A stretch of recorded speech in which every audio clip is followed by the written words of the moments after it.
should we do? This woman has been caught in the act of adultery. She should be punished according to the law.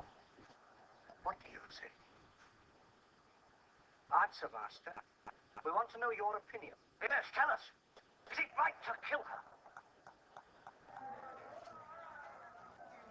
He among you who is without sin, let him cast the first stone.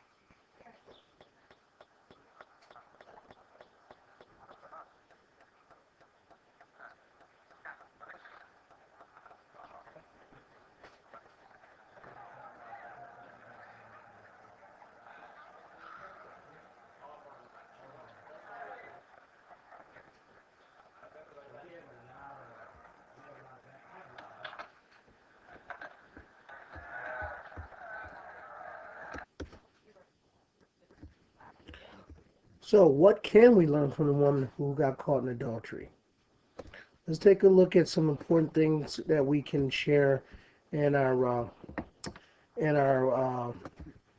Sunday school review. First of all, this story opens with the scribes wanting to test Jesus. So that's the critical part. These scribes wanted to catch Jesus saying something or doing something as to entrap him. So seeking to entrap Jesus, the scribe and Pharisees burst into the woman's court and threw a married or betrothed woman before him. They caught her in the act of adultery and seized her. Considering this specific test, they were putting forth, "Teacher, this whom has been caught in adultery. Now the law of Moses command us to stone such women. What do you say?" All right, who is the woman? All right. This woman is all of us, because we all have sinned. We have been caught in our sins by the same token, James, that if you break one commandment, you've broken all of them. In James 2, verse 10. That places all of us, men, women alike, in the same moral level.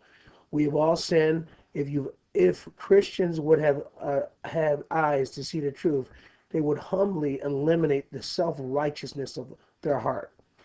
So the key of this particular lesson is this idea of self-righteousness. And, that's one thing that should be emphasized in our lesson. We got to get rid of self-righteousness.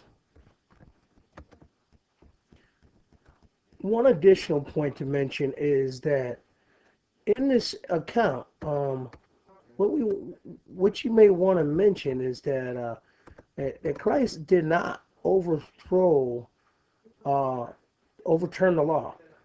Instead, he reestablished the righteousness based on grace. Based on grace. He essentially said to the woman, "Don't sin like this again." Not because she might be stoned, but because grace had rescued her. And now she possessed a new identity as a beautiful love child of God. Jesus is the prophet who is greater than Moses. While the law demanded execution, Jesus reestablished righteousness on the basis of grace.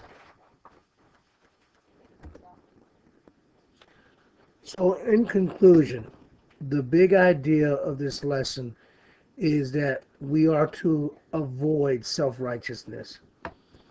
This same judgmental attitude lives in the hearts of many self-righteous Christians today. These are those who clearly see the evil in others while being blind to the evil residing in their own lives. In the mind of God, righteousness and justice are all grounded in grace.